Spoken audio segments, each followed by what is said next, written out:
Gành đá đỏ ở phía tây của Ba Lan An thì có rất là nhiều cái hòn đá màu đỏ. Hòn đá này có hình thù rất là đặc biệt.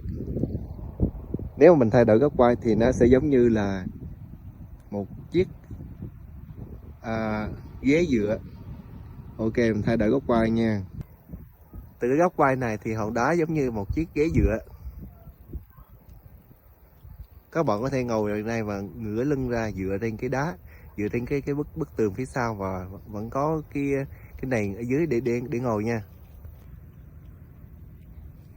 Điểm đặc biệt là nó cao lên, thấy không? Nó cao lên như này. Ok, mình đang thử nghiệm, mình ngồi thử vào cái ghế dựa này nha.